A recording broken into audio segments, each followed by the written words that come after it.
नमस्कार। आकाशवाणी से प्रस्तुत है समाचार संध्या।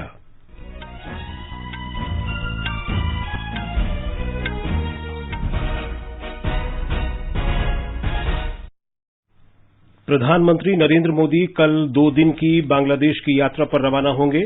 श्री मोदी ने कहा, भारत बांग्लादेश को स्थायी समर्थन देने के लिए प्रतिबद्ध। संसद का बजट सत्र संपन्न, दोनों सदन अनिश्चितकाल के लिए स्थगित। संसद ने राष्ट्रीय अवसंरचना और वित्त विकास बैंक के गठन के लिए विधेयक पारित किया। इसका उद्देश्य देश में बुनियादी ढांचा परियोजनाओं के लिए दीर्घावधि ऋण प्रदान करना है। असम और पश्चिम बंगाल में पहले चरण के चुनाव के लिए प्रचार अभियान समाप्त, मतदान शनिवार को। देश में अब तक 5 करोड़ 31 लाख से अधिक कोविड टीके लगाए गए। कई राज्यों ने कोविड संक्रमण को रोकने के लिए त्योहारों से पहले प्रतिबंध लगाए। निशानेबाजी विश्व कप में राही सरनोबत, चिंकी यादव और मनु भास्कर की भारतीय तिकड़ी ने 25 मीटर पिस्टल स्पर्धा में स्वर्ण पदक जीता। Saina Nehwal Orleans Masters badminton के क्वार्टर फाइनल में पहुंची।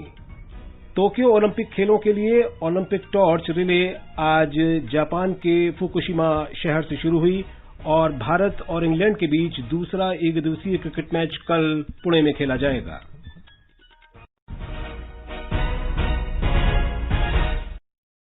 समाचार संध्या में दिव्या तोमर के साथ मैं विशाल शर्मा। कोविड मरीजों की संख्या फिर से बढ़ रही है। श्रोताओं से अपील है कि कोई भी कोताही न बरतें, सुरक्षा के सभी उपायों का पालन करें और 45 वर्ष से अधिक आयु के सभी लोग निसंकोच टीका लगवाएं। सुरक्षित रहें और 3 आसान उपायों का पालन करें। मास्क पहनें, 2 गज दूरी है जरूरी, सुरक्षित दूरी बनाए रखें, हाथ और मुंह साफ रखें। और अब समाचार विस्तार से। प्रधानमंत्री नरेंद्र मोदी ने कहा है कि भारत बांग्लादेश की आर्थिक वृद्धि और विकास के प्रयासों में सहयोग करने के लिए प्रतिबद्ध है। श्री मोदी ने कहा कि बांग्लादेश यात्रा के दौरान प्रधानमंत्री शेख हसीना के दूरदर्शी नेतृत्व में देश के उल्लेखनीय विकास की सराहना करने का अवसर मिलेगा। 2 दिन की बांग्लादेश यात्रा के लिए रवाना होने से पहले आज श्री मोदी ने कहा कि वे कोविड महामारी से बांग्लादेश की लड़ाई के लिए भारत का समर्थन और एकजुटता प्रकट करेंगे। प्रधानमंत्री ने कल राष्ट्रीय दिवस के अवसर पर समारोह में शामिल होने की उत्सुकता प्रकट की। ये समारोह बांग्लादेश के राष्ट्रपिता बंगबंधु शेख मुजीबुर रहमान की जयंती के अवसर पर आयोजित किया जा रहा है। श्री मोदी प्रधानमंत्री शेख हसीना के साथ महत्वपूर्ण विचार विमर्श करेंगे। उन्होंने पिछले वर्ष दिसंबर में प्रधानमंत्री शेख हसीना के साथ वर्चुअल बैठक को अत्यधिक सार्थक बताया। प्रधानमंत्री बांग्लादेश के राष्ट्रपति अब्दुल हामिद से भी मुलाकात करेंगे। वे पौराणिक परंपरा के 51 शक्तिपीठों में से एक प्राचीन जशोरेश्वरी काली मंदिर में मां काली के दर्शन भी करेंगे। प्रधानमंत्री ओराकांडी में मटुआ समुदाय के प्रतिनिधियों से भी मिलेंगे, जहां श्री श्री हरिचंद्र ठाकुर ने पवित्र संदेश दिया था। एक रिपोर्ट। पूरे विश्व में कोविड-19 महामारी के बावजूद भारत और बांग्लादेश ने हाल के दिनों में अपने द्विपक्षीय संबंधों को सफलतापूर्वक आगे बढ़ाया है। प्रधानमंत्री मोदी ने पिछले दिसंबर में वर्चुअल शिखर सम्मेलन के दौरान बांग्लादेश को भारत की नेबरहुड फर्स्ट नीति का प्रमुख स्तंभ बताया था, जबकि बांग्लादेश के प्रधानमंत्री शेख हसीना ने भी भारत को सच्चा दोस्त बताया था। दोनों नेताओं ने हल्दीबारी और चिल्हाटी के बीच एक महत्वपूर्ण रेल लिंक को हरी झंडी दिखाई थी, जो कि 1965 से बंद थी। भारत ने बांग्लादेश को अब तक कोविड के टीके की 9 मिलियन डोज उपलब्ध करवाई है। प्रधानमंत्री मोदी द्वारा हाल ही में भारत और बांग्लादेश को जोड़ने वाली फेनी नदी पर मैत्री सेतु का उद्घाटन किया गया था, जिससे दोनों देशों के बीच आपसी संपर्क के साथ साथ आर्थिक अवसरों में भी वृद्धि होगी। बांग्लादेश अपनी आजादी के 50 साल पूरे होने का जश्न मना रहा है। ऐसे में भारत और बांग्लादेश के बीच राजनयिक संबंधों के 50 साल भी पूरे हो रहे हैं। योगेश पंड्या, आकाशवाणी समाचार, दिल्ली। संसद का बजट सत्र आज दोनों सदनों के अनिश्चितकाल तक स्थगित होने के साथ ही समय से पहले समाप्त हो गया। बजट सत्र का दूसरा चरण 8 मार्च को शुरू हुआ था और इसे 8 अप्रैल को समाप्त होना था। पहला चरण 29 जनवरी को शुरू होकर 13 फरवरी को समाप्त हुआ था। संसदीय कार्य मंत्री प्रहलाद जोशी ने कहा है कि विभिन्न राज्यों में चुनाव और सदस्यों की मांग के कारण बजट सत्र का समय से पहले समापन किया गया है। संसद परिसर में आज श्री जोशी ने कहा कि मौजूदा बजट सत्र में दोनों सदनों ने कुल 18 विधेयक पारित किए। उन्होंने कहा कि लोकसभा ने 18 विधेयकों को मंजूरी दी, जबकि राज्यसभा में 19 विधेयक पारित किए गए। दोनों सदनों में 20 विधेयक प्रस्तुत किए गए। Productivity of the Lok Sabha is already announced by Speaker. It is 114% and Raj Sabha is 90%. And because we are supposed to conclude it early, one short duration is discussed in Lok Sabha. Shri Joshi ने कहा कि और विचार विमर्श के लिए 3 विधेयक प्रवर समिति को भेजे गए। उन्होंने दोनों सदनों के सुगम संचालन पर संतोष प्रकट किया और सहयोग के लिए विपक्ष को धन्यवाद दिया। संसद ने राष्ट्रीय अवसंरचना एवं वित्त विकास बैंक एनबीएफआईडी की स्थापना के लिए विधेयक पारित कर दिया है। ये संस्थान देश में बुनियादी ढांचे के वित्त पोषण के लिए प्रमुख विकास वित्तीय संस्थान और विकास बैंक के रूप में कार्य करेगा। राज्यसभा ने विधेयक को आज पारित कर दिया। लोकसभा ने इस विधेयक को मंगलवार को मंजूरी दे दी थी। नया विकास वित्त संस्थान बाजार की विफलताओं को दूर करने की कोशिश करेगा, जो बुनियादी ढांचे के वित्त पोषण के दीर्घकालिक, कम अंतर और जोखिम से पैदा होती है। सरकार संस्थान को अनुदान और अंशदान, विदेशी उधारों के लिए रियायती दरों पर गारंटी और अन्य रियायतें प्रदान करेगी। मंत्रिमंडल ने पिछले सप्ताह 20,000 करोड़ रुपए की पूंजी के साथ डीएफआई की स्थापना को मंजूरी दी थी। वित्त मंत्री निर्मला सीतारमण ने कहा कि विकास और वित्तीय लक्ष्यों को ध्यान में रखकर एनबीएफआईडी का गठन किया जा रहा है। इसकी मदद से देश में आधारभूत ढांचे के विकास में मदद मिलेगी। असम और पश्चिम बंगाल में विधानसभा चुनाव के पहले चरण का प्रचार चरम पर पहुंचकर आज शाम समाप्त हो गया। असम और पश्चिम बंगाल के दूसरे और तीसरे चरण तथा केरल, तमिलनाडु और केंद्र शासित प्रदेश पुदुचेरी में एक ही चरण के चुनाव का प्रचार भी जोर पकड़ रहा है। असम में 3 चरण वाले विधानसभा चुनाव के पहले चरण में शनिवार को 47 सीटों के लिए वोट डाले जाएंगे। इस चरण में कुल 264 उम्मीदवार चुनाव मैदान में हैं। इस बार 3 मुख्य गठबंधन चुनाव मैदान में हैं। भारतीय जनता पार्टी के नेतृत्व में नेशनल डेमोक्रेटिक अलायंस में असम गण परिषद शामिल है। अन्य गठबंधनों में यूनाइटेड पीपल्स पार्टी, लिबरल और कांग्रेस के नेतृत्व में महाजोट शामिल हैं। महाजोट या ग्रैंड अलायंस में All India United Democratic Front, Bodoland people's front शामिल हैं। पश्चिम बंगाल में पहले चरण में 30 सीटों पर मतदान होगा, जहां कुल 191 उम्मीदवार चुनाव मैदान में हैं। भारतीय जनता पार्टी 30 में से 29 और गठबंधन सहयोगी एजेएसयू 1 सीट पर चुनाव लड़ रही है। तृणमूल कांग्रेस ने 29 सीटों पर उम्मीदवार उतारे हैं। कांग्रेस, वामदल और उनके गठबंधन सहयोगी इंडियन सेकुलर फ्रंट संयुक्त मोर्चे के तहत चुनाव लड़ रहे हैं। इन दोनों राज्यों में दूसरे चरण में 1 अप्रैल को मतदान होगा। असम में 39 सीटों के लिए 346 उम्मीदवार मैदान में हैं।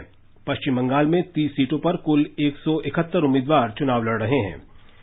केरल, तमिलनाडु और पुदुचेरी में एक ही चरण में 6 अप्रैल को मतदान होगा। केरल में विधानसभा की 140 सीटों के लिए 957 उम्मीदवार मैदान में हैं। तमिलनाडु में 234 सीटों पर 4,125 उम्मीदवार चुनाव लड़ रहे हैं। पुदुचेरी में 30 सीटों के लिए 324 उम्मीदवार मैदान में हैं। पश्चिम बंगाल में विधानसभा चुनाव के चौथे चरण में कल तक नाम वापस लिए जा सकते हैं। पश्चिम बंगाल में राजनीतिक दलों के कार्यकर्ता अब घर घर जाकर प्रचार कर रहे हैं। ब्यौरा हमारे संवाददाता से।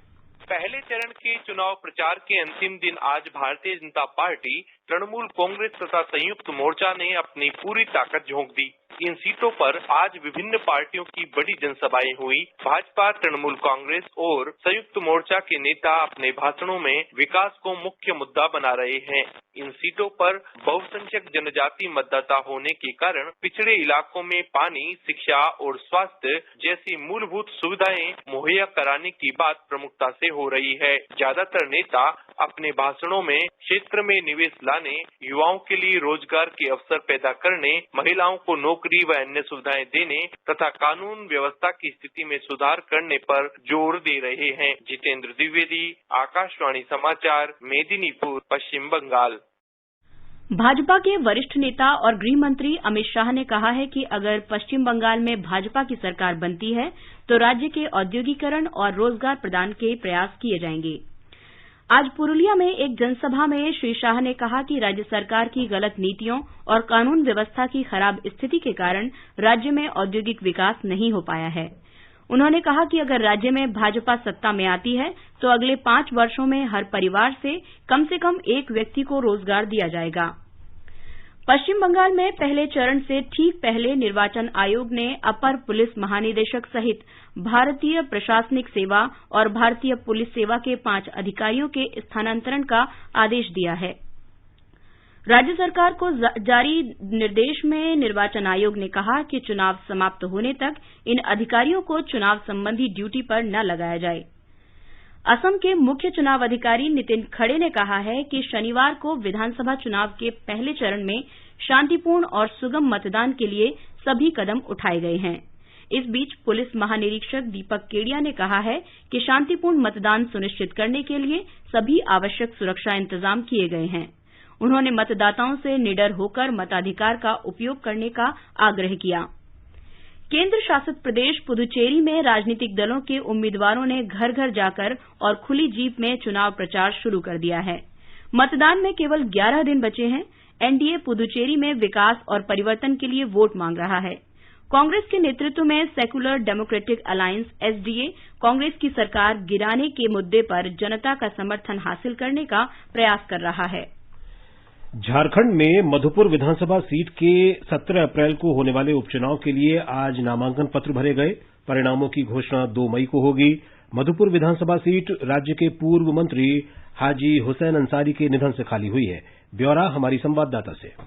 आज अल्पसंख्यक कल्याण मंत्री हफीजुल हसन ने झारखंड मुक्ति मोर्चा के प्रत्याशी के रूप में अपना नामांकन पत्र दाखिल किया। उनके नामांकन कार्यक्रम में मुख्यमंत्री हेमंत सोरेन सहित यूपीए के कई बड़े नेता शामिल हुए। इस सीट के लिए सीधी लड़ाई झामुमो और भाजपा के बीच है। मधुपुर विधानसभा सीट पूर्व मंत्री हाजी हुसैन अंसारी के निधन के बाद खाली हो गई है। हफीजुल हसन उनके ही पुत्र हैं। भाजपा की ओर से प्रत्याशी की घोषणा अभी होनी है। चुनाव आयोग ने 30 मार्च तक नामांकन दर्ज करने की तिथि निर्धारित की है, जबकि 31 मार्च को नामांकन पत्रों की जांच होगी और 3 अप्रैल तक प्रत्याशी अपने नाम वापस ले सकेंगे। शिल्पी, आकाशवाणी समाचार, रांची।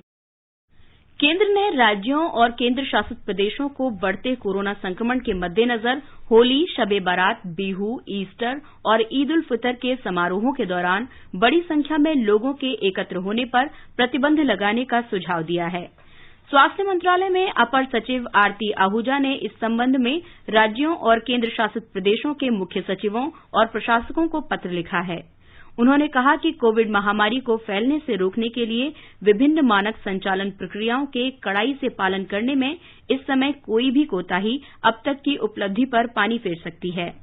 दिल्ली में सार्वजनिक स्थानों पर होली, शबे बारात, नवरात्र और अन्य त्योहारों के सभी समारोहों पर रोक लगा दी गई है। उधर हरियाणा सरकार ने कोविड के बढ़ते रोगियों के कारण राज्य में सार्वजनिक स्थानों पर होली मनाने पर प्रतिबंध लगा दिया है। राज्य के गृह मंत्री अनिल विज ने कहा है कि ये त्योहार देश में बहुत उत्साह के साथ मनाया जाता है, लेकिन कोविड को देखते हुए लोगों को होली अपने घरों पर ही मनानी चाहिए। इससे पहले पंजाब के मुख्यमंत्री कैप्टन अमरिंदर सिंह ने भी राज्य में होली मिलन समारोह पर प्रतिबंध लगाने का निर्देश दिया था। मध्य प्रदेश सरकार ने भी होली, शबे बारात, ईस्टर, ईद उल फित्र जैसे त्योहारों के मद्देनजर निर्देश जारी किए हैं। सरकार ने होली समारोह में लोगों के इकट्ठा होने पर प्रतिबंध लगा दिया है तथा भोपाल, इंदौर और जबलपुर के साथ 4 और शहरों बैतूल, रतलाम, खरगोन और छिंदवाड़ा में रविवार का लॉकडाउन बढ़ा दिया है। एक रिपोर्ट।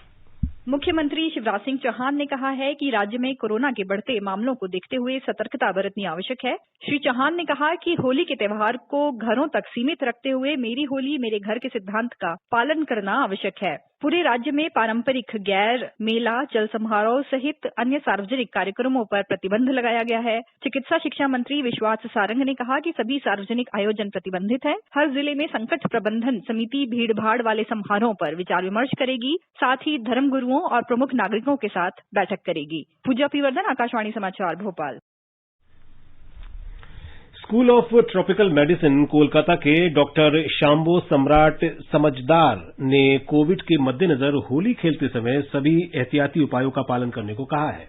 त्योहार का मौसम आ रहा है, हम लोग जो होली एंजॉय करेंगे, लेकिन ये एंजॉयमेंट के साथ साथ हम लोग को फिर से मैं बोलेगा SMS प्रोटोकॉल को फॉलो करना है। Social distancing, mask and sanitization, इसके साथ हम लोग को होली मनाना है। देश में कोविड से स्वस्थ होने की दर 95.28% है।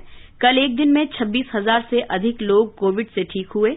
मंत्रालय ने बताया कि 1 करोड़ 12 लाख से अधिक लोग पहले ही इस संक्रमण से स्वस्थ हो चुके हैं। इस बीच देश में अब तक 5 करोड़ 31 लाख 45 हजार से अधिक लोगों को कोविड का टीका लगाया गया है। स्वास्थ्य मंत्रालय ने बताया है कि पिछले 24 घंटों के दौरान 23 लाख 62 हजार से अधिक लोगों का टीकाकरण किया गया है। आकाशवाणी का समाचार सेवा प्रभाग आज हिंदी और अंग्रेजी में फोन इन कार्यक्रम में कोविड-19 पर विशेष परिचर्चा प्रसारित करेगा। राम मनोहर लोहिया अस्पताल नई दिल्ली के डॉक्टर A.K. वार्ष्णेय चर्चा में भाग लेंगे। ये कार्यक्रम आज रात 9:30 बजे से FM गोल्ड और अतिरिक्त मीटरों पर सुना जा सकता है। श्रोता टोल फ्री टेलीफोन नंबर 1800-115767 और लैंडलाइन नंबर 011-2331-4444 पर विशेषज्ञों से सवाल पूछ सकते हैं। Twitter handle @AIR news alert पर #AskAIR के जरिए प्रश्न पूछ सकते हैं। केंद्र शासित प्रदेश जम्मू कश्मीर में आज श्रीनगर के बाहरी इलाके लवेपोरा में आतंकवादियों ने सीआरपीएफ की रोड ओपनिंग पार्टी की 73वीं बटालियन पर हमला किया। सीआरपीएफ के जनसंपर्क अधिकारी ओपी तिवारी के अनुसार हमले में सहायक उपनिरीक्षक मंगाराम शहीद हो गए और 3 अन्य जवान घायल हुए हैं। इस बीच इलाके की घेराबंदी कर ली गई है और सुरक्षा बलों ने आतंकवादियों की धरपकड़ के लिए अभियान शुरू कर दिया है। ब्यौरे की प्रतीक्षा है। मुंबई के निलंबित पुलिस अधिकारी सचिन वाझे की राष्ट्रीय अन्वेषण अभिकरण NIA हिरासत की अवधि 3 अप्रैल तक बढ़ा दी गई है। एंटीलिया विस्फोटक मामले और ठाणे के कार डीलर मनसुख हिरेन की कथित हत्या में मुख्य संदिग्ध सचिन वाझे को NIA ने इस महीने के शुरू में गिरफ्तार किया था। वाझे ने विशेष अदालत में सुनवाई के दौरान कहा कि मनसुख हिरेन मामले में उसका कोई संबंध नहीं है और उसे बेवजह बलि का बकरा बनाया जा रहा है। उच्चतम न्यायालय ने शॉर्ट सर्विस कमीशन महिला अधिकारियों की कई याचिकाएं आज स्वीकार कर ली। इन महिलाओं ने सेना में स्थायी कमीशन देने की मांग की है। न्यायालय ने वार्षिक गोपनीय रिपोर्ट ACR की प्रकृति को त्रुटिपूर्ण और भेदभावपूर्ण बताया है। ACR मूल्यांकन प्रक्रिया को मनमाना और अतार्किक बताते हुए उच्चतम न्यायालय ने कहा कि महिला अधिकारियों को स्थायी कमीशन देने के मापदंड में सेना में उनकी ख्याति और उपलब्धि की अनदेखी की गई। उच्चतम न्यायालय ने आंध्र प्रदेश के मुख्यमंत्री YS जगन मोहन रेड्डी की शिकायत कल खारिज कर दी। मुख्यमंत्री ने उच्चतम न्यायालय के वरिष्ठ न्यायाधीश की शिकायत की थी। न्यायालय ने कहा कि शिकायत पर बंद कमरे में उचित विचार किया गया, लेकिन ये पूरी तरह से गोपनीय प्रकृति का है, इसलिए सार्वजनिक नहीं किया जा सकता। मुख्यमंत्री ने एक अभूतपूर्व कदम उठाते हुए 6 अक्टूबर को प्रधान न्यायाधीश SA बोबड़े को पत्र लिखा था। इसमें उच्चतम न्यायालय के वरिष्ठ न्यायाधीश पर आरोप लगाया गया था कि वे आंध्र प्रदेश उच्च न्यायालय को प्रभावित कर रहे हैं और तेलुगु देशम पार्टी के हित में कार्य कर रहे हैं। प्रधान न्यायाधीश SA बोबड़े ने उच्चतम न्यायालय के वरिष्ठ न्यायाधीश NV रमन्ना को देश का अगला प्रधान न्यायाधीश नियुक्त करने की केंद्र सरकार से सिफारिश की है। प्रधान न्यायाधीश बोबड़े 23 अप्रैल को सेवानिवृत्त हो रहे हैं। ये समाचार हमारी वेबसाइट newsonair.com/hindi और हमारे mobile app news on AIR पर भी उपलब्ध हैं।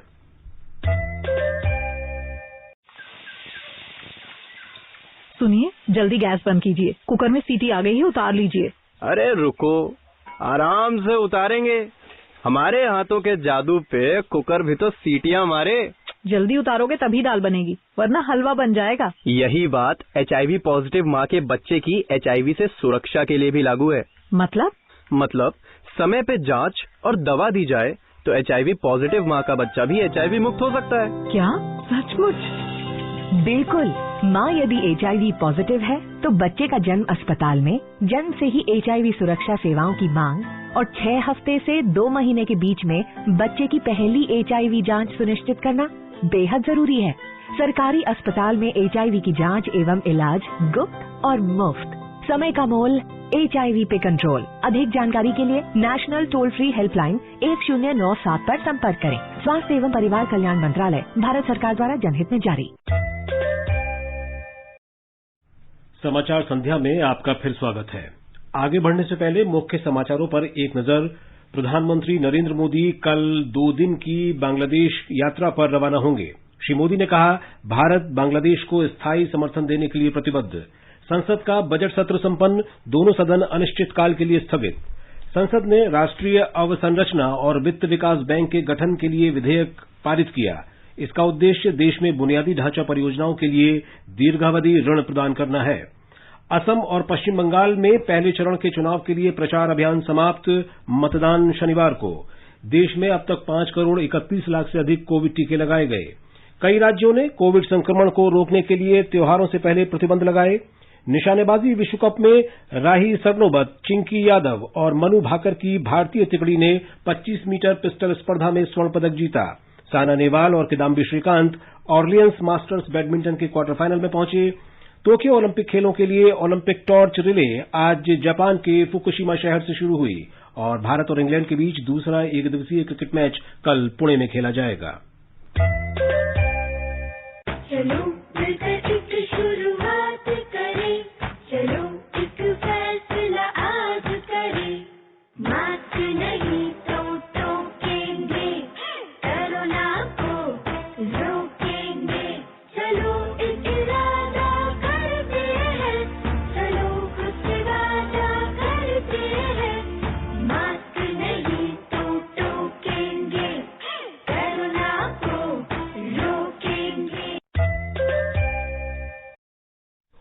अब प्रस्तुत है संसद में आज हुई कार्यवाही की समीक्षा। पहले राज्यसभा। लेखक हैं पीटीआई भाषा के माधव चतुर्वेदी। उच्च सदन में आज अवसंरचना एवं विकास के वित्त पोषण के लिए राष्ट्रीय अवसंरचना और विकास वित्त पोषण बैंक विधेयक 2021 को मंजूरी प्रदान कर दी। इसके तहत देश में विकास वित्त संस्थान के गठन का प्रस्ताव किया गया है ताकि आधारभूत ढांचे के विकास से जुड़ी परियोजनाओं के लिए दीर्घकालिक ऋण देने वाले वित्तीय संस्थान की कमी को दूर किया जा सके। वित्त मंत्री निर्मला सीतारमण ने कहा कि विकास और वित्तीय संस्थान लक्ष्यों को ध्यान में रखकर डीएफआई का गठन किया जा रहा है। उन्होंने कहा कि इसके साथ देश में एक संस्थान और संस्थागत व्यवस्था होगी जिससे दीर्घावधि के लिए पूंजी जुटाने में मदद मिलेगी। वित्त मंत्री ने कहा कि ऐसा संस्थान समय की मांग है और अगले 25 साल के दौरान विकास के लिए देश की जरूरतों को ध्यान में रखकर इसका गठन किया गया है। उन्होंने कहा कि इस दौरान पुराने संस्थानों के अनुभवों पर भी विचार किया गया। उन्होंने कहा कि प्रस्तावित निकाय का संचालन पेशेवरों द्वारा किया जाएगा और सरकार सिर्फ अध्यक्ष की नियुक्ति करेगी। शेष नियुक्तियां बैंक बोर्ड ब्यूरो द्वारा की जाएंगी। वित्त मंत्री ने कहा कि हर साल निकाय की ऑडिट रिपोर्ट संसद के दोनों सदनों में पेश की जाएगी। विकास वित्त संस्थान के लिए शुरुआत में 20,000 करोड़ रुपए पूंजी डाली जाएगी जो शेयर पूंजी के रूप में होगी। इसमें 5,000 करोड़ रुपए का प्रारंभिक अनुदान होगा। वित्त मंत्री ने कहा कि इसके माध्यम से देश में आधारभूत ढांचे के विकास में मदद मिलेगी। सदन ने ध्वनिमत से राष्ट्रीय अवसंरचना और विकास वित्त पोषण बैंक विधेयक 2021 को मंजूरी प्रदान कर दी। लोकसभा में ये पहले ही पारित हो चुका है। वित्त मंत्री सीतारमण ने इस बार के बजट भाषण में इस प्रकार के विकास वित्तीय संस्थान की स्थापना की घोषणा की थी। इस संस्थान द्वारा निवेशकों से धन जुटाने के संबंध में कर छूट प्रदान करने का भी प्रावधान प्रस्तावित है। इससे पहले विधेयक पर चर्चा की शुरुआत करते हुए कांग्रेस के जयराम रमेश ने आजादी के बाद स्थापित विकास वित्त संस्थानों की भारत में अवसंरचना विकास के क्षेत्र में योगदान को विस्तार से रेखांकित किया और कहा कि 1991 के बाद ऐसे संस्थानों की जगह कंपनी कानून के जरिए बनाए गए वित्तीय संस्थानों ने ले ली है। राज्यसभा में 253वें सत्र की कार्यवाही आज अनिश्चितकाल के लिए स्थगित कर दी गई। सदन में सेवानिवृत्त हो रहे 3 सदस्यों को विदाई देने के बाद सभापति एम वेंकैया नायडू ने सदन की कार्यवाही अनिश्चितकाल के लिए स्थगित किए जाने की घोषणा की। और अब सुनिए लोकसभा में हुई कार्यवाही की समीक्षा। लेखक हैं पीटीआई भाषा के अनवारुल हक। लोकसभा के बजट सत्र की कार्यवाही भी आज अनिश्चितकाल के लिए स्थगित कर दी गई। सत्र के दौरान सभा की 24 बैठकें हुई जो कुल 132 घंटे तक चली। पीठासीन सभापति भर्तृहरि मेहताब ने बताया कि लोकसभा अध्यक्ष ओम बिरला के निर्देशानुसार और सदन के सदस्यों के सहयोग से 17वीं लोकसभा के अन्य सत्रों की भांति बजट सत्र में भी रिकॉर्ड काम हुआ। इस सत्र के दौरान सदन की उत्पादकता 114% रही। गौरतलब है कि लोकसभा अध्यक्ष बिरला कोरोना वायरस से संक्रमित होने के कारण पिछले कुछ दिन से सदन की कार्यवाही संचालित नहीं कर रहे थे। बजट सत्र की शुरुआत 29 जनवरी को हुई थी और मूल कार्यक्रम के अनुसार इसे 8 अप्रैल तक चलना था, लेकिन कई सदस्यों ने लोकसभा अध्यक्ष से सत्र को समय से पूर्व स्थगित करने की अपील की थी ताकि वे 5 राज्यों में हो रहे विधानसभा चुनावों पर ध्यान दे सकें। श्री मेहताब ने बताया कि बजट सत्र में विभिन्न महत्वपूर्ण विषयों पर चर्चा करने के लिए सभा 48 घंटे और 23 मिनट देर तक बैठी। उन्होंने बताया कि सत्र के प्रथम चरण में राष्ट्रपति के अभिभाषण पर धन्यवाद प्रस्ताव पर 16 घंटे 58 मिनट तक चर्चा हुई और इसमें 149 सदस्यों ने भाग लिया।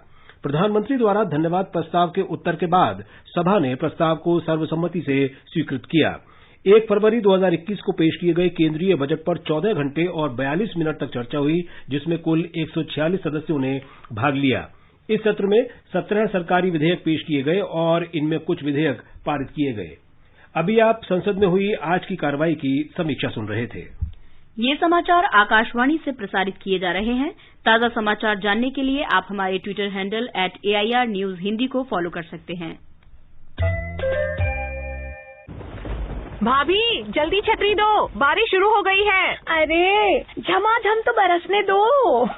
घनन घनन घेरे घेरे आए बदरा घन। भाभी जल्दी करो, बारिश तेज हो रही है।